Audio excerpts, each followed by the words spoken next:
Lagi-lagi, dunia pendidikan tercoreng. Sekolah yang seharusnya menjadi tempat menanamkan nilai-nilai luhur justru jadi arena pertikaian. Seorang guru SMK Negeri 3 Tanjung Jabung Timur bernama Agus Saputra dikeroyok anak didiknya sendiri. Insiden berawal saat guru menegur salah satu siswa yang meneriakkan kata-kata tidak pantas di lingkungan sekolah. Tetapi sang siswa justru tersinggung mendapat teguran dari guru sehingga membalas dengan kalimat tak pantas.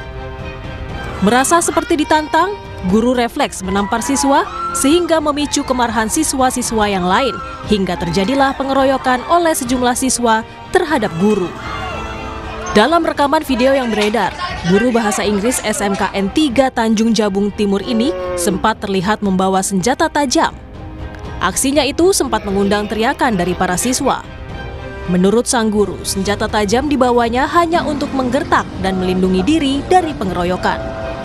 Tak terima dengan pengeroyokan, didampingi kakaknya, Guru Agus melaporkan kasus yang dialaminya ke Polda Jambi. Sudah viral ini, ya ada yang merugikan adik saya secara mental, psikisnya terganggu, nama baiknya tercoreng di media sosial maupun di nyata. Jadi kami sebagai warga berhak untuk melaporkan tindakan pengeroyokan ini. Sementara pihak siswa juga membuat laporan ke Polsek Berbak pada Rabu malam. Keluarga siswa tidak terima Agus mengejar siswa dengan senjata tajam. Permasalahan ini saya yang nggak berkenannya, adik saya ini dikejar pakai 2 sabit seolah-olah mau dibunuh, ya kan? Sedangkan adik saya datang ke sini cuman pengen belajar, menimba ilmu lah, intinya kayak itulah. Apabila memang adik saya bersalah, ya silakan. Tetapi sebaliknya lagi, apabila memang dia bersalah, silakanlah hukumlah dengan yang ada hukum di Indonesia ini. Padahal sebelumnya untuk meredam emosi dan ketegangan, mediasi antara kedua belah pihak pun digelar. Polisi hingga Dinas Pendidikan Provinsi Jambi turun tangan. Solusi terbaik dicari agar situasi di sekolah kembali kondusif dan proses pembelajaran tetap bisa dilaksanakan. Dinas Pendidikan Provinsi Jambi memanggil Agus Saputra untuk dimintai keterangan. Hal yang sama juga dilakukan Dinas Pendidikan terhadap siswa dengan menyambangi sekolah.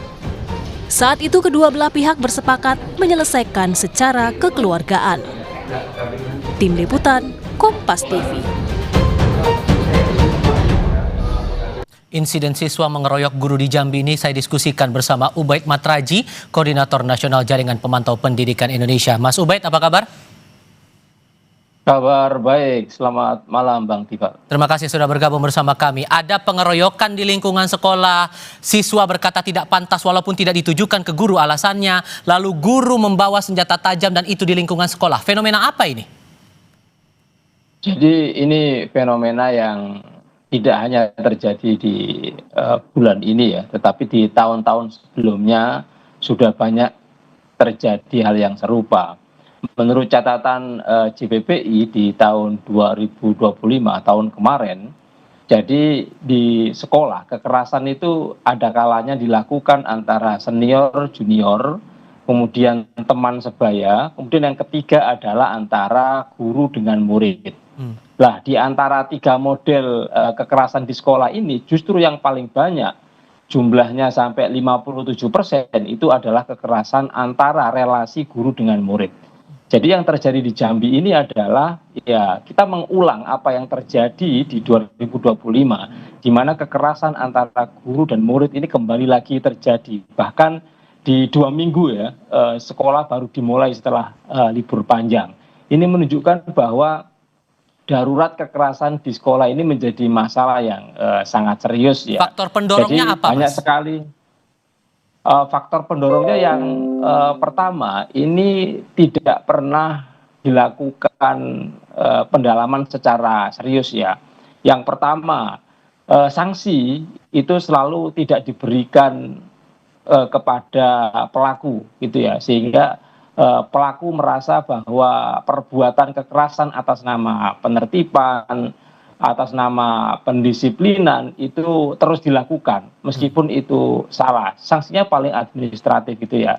Di daerah lain misalnya di 2025 itu pelakunya adalah kepala sekolah dan tidak diberikan sanksi apapun. Kepala sekolah yang menampar siswa yang terbukti merokok di sekolah gitu ya. Baik. Jadi atas nama pendisiplinan, atas nama penertiban itu tindakan kekerasan selalu dibenarkan. Nah, itulah kemudian yang diulang-ulang. Gitu. Oke, kita coba dengarkan juga pernyataan dari siswa yang juga berada dalam lingkaran kasus ini. Maksudnya dia berkata kasar itu pun alasannya tidak ditujukan kepada sang guru. Kita coba simak. Dalam kasus ini agak ribut sedikit lah. Terus saya bilang gini, woi, diam. Saya tidak tahu bahwa beliau ada lewat depan kelas itu. Tiba-tiba beliau langsung masuk ke dalam kelas tanpa permisi ke guru yang ada di dalam. Langsung nanya, siapa yang bilang woi? Terus spontan saya ke depan langsung ditampar. Cukup beralasankah pernyataan itu kalau mengkaitkan dengan aksi pengeroyokan ini?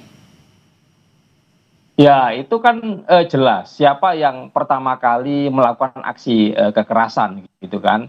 Jadi ketika guru dia mengawali menampar anak-anak itu tentu adalah jelas tindakan kekerasan yang dilakukan oleh seorang guru yang itu melanggar undang-undang perlindungan anak gitu ya.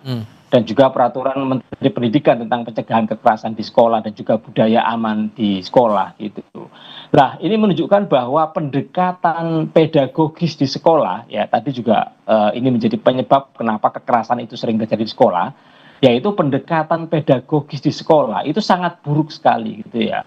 Jadi dalam rangka pendisiplinan anak, misalnya dalam kasus ini anak dianggap melakukan ujaran ya yang tidak sopan, itu tidak ada alternatif bagi guru untuk mengajak dialog, mendalami persoalan, kemudian adu argumentasi atau ada masalah apa, tapi tiba-tiba kemudian guru masuk ke dalam kelas, bahkan di kelas itu ada guru lain yang sedang mengajar lalu langsung emosional dan langsung menampar. Ini menunjukkan bahwa perspektif pendekatan pedagogis ini sangat buruk sekali bagi oknum guru yang terlibat dalam kasus ini ya. Oke, sudah ada mediasi tapi tidak ditemukan titik temunya, lalu sekarang sudah saling lapor, guru melapor murid, murid melapor guru. Ini akan jadi jalan tengah menyelesaikan masalah ini? Ya, ketika mediasi sudah dilakukan tetapi tidak menemukan juga jalan terang, ya menurut saya ya harus dengan penegakan hukum.